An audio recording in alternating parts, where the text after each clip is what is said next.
J'espère que la reprise n'est pas difficile après le week-end et si vous avez du mal à mettre votre tartine dans votre bol sans viser à côté, sachez que je suis debout depuis 5h du mat pour vous préparer le Fresh News d'aujourd'hui. Alors un peu de respect pour ceux qui ne voient jamais le jour le matin, alors ne ratez pas le bol. Salut à tous, nous sommes le lundi 9 décembre 2013 et c'est le Fresh News du jour, c'est parti.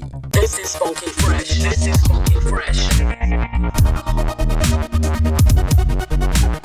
This is funky fresh. This is funky fresh.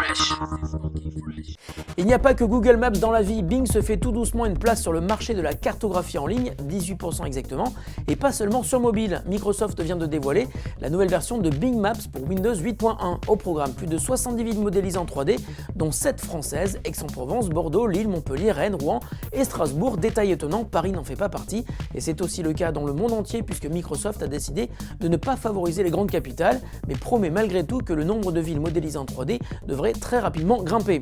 En même temps, reconstituer une ville comme Paris en 3D doit demander un boulot de dingue, alors on comprend mieux. A noter quelques autres nouveautés dans cette version, Bubble View qui permet d'ajouter une loupe sur la carte, l'intégration des données de trafic routier en temps réel ou encore les recommandations personnalisées si vous connectez votre compte Facebook à Bing Maps. Et pour découvrir toutes les nouveautés de cette version bêta de Bing Maps pour Windows 8.1, vous pouvez tout simplement vous rendre sur le Windows Store pour la télécharger.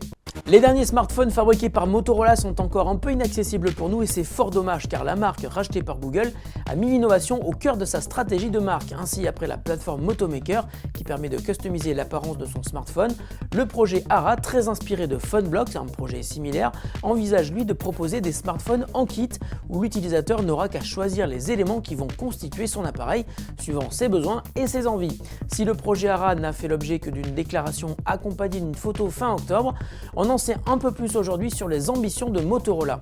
Dans un Google Hangout avec le célèbre youtubeur américain Marques Brownlee, qu'on adore, le grand patron de Motorola Mobility a confirmé que le projet Ara était bien en cours de développement, qu'un premier prototype avait été construit et que Ara représentait l'avenir de la plateforme Motomaker.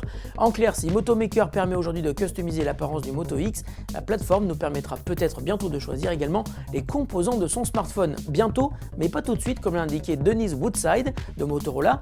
Motorola qui veut se donner le temps de bien préparer ce qui s'annonce comme une petite révolution. On peut aimer ou aimer, c'est le problème sur Facebook. Si l'un de vos amis a perdu sa grand-mère, s'est fait voler son smartphone et s'est fait taper dessus, s'est fait virer ou est simplement furieux d'une injustice et l'exprime dans un message sur son mur, vous ne pouvez qu'aimer ou commenter son statut. Cela fait des années que les membres de Facebook réclament un bouton « J'aime pas » et on se demande bien pourquoi Facebook ne le met pas en place. Et pourtant, les ingénieurs de Facebook ne chôment pas.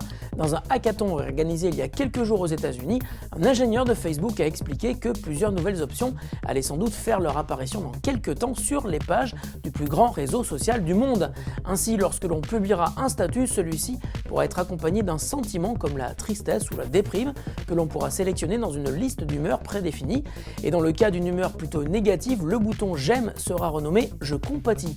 Pas encore de date de sortie pour ces nouveautés, mais les ingénieurs de Facebook ont indiqué que des tests sont en cours en interne. Et si vous aussi vous en avez marre d'attendre le bouton j'aime pas, moi aussi.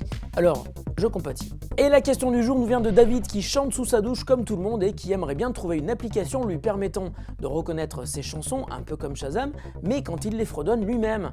Salut David, merci de ta question et de ta fidélité. Eh bien, bonne nouvelle, l'application que tu cherches existe. Elle marche plutôt bien même pour les morceaux les plus connus. L'appli s'appelle SoundHound et comme Shazam, elle reconnaît les morceaux que tu lui fais écouter, mais elle va beaucoup plus loin puisqu'elle peut aussi reconnaître les morceaux que tu chantes toi-même et ça marche même si tu ne connais pas les paroles, il suffit de savoir faire la la la. L'appli s'appelle donc SoundHound, elle nous vient des créateurs d'un site web qui propose la même chose. Midomi, lui aussi te permet de reconnaître une chanson en leur fredonnant. Attention tout de même, si tu souhaites utiliser SoundHound, évite de le faire sous la douche, sauf si bien sûr tu as un smartphone étanche, enfin je préfère prévenir, tout le monde n'a pas un Sony Xperia Z1. La bonne nouvelle c'est que contrairement à tes copains à qui tu vas fredonner un morceau pour qu'ils tentent de le reconnaître, l'appli, elle, et le site Midomi ne te jugent pas. L'appli SoundHound est gratuite et existe en version payante sans aucune limitation. Elle est dispo sur iOS, Android, Windows Phone et devinez quoi, même BlackBerry. Fresh News, c'est fini pour aujourd'hui. On se retrouve demain pour de nouvelles actus de la planète high-tech. Salut à tous et bonne journée.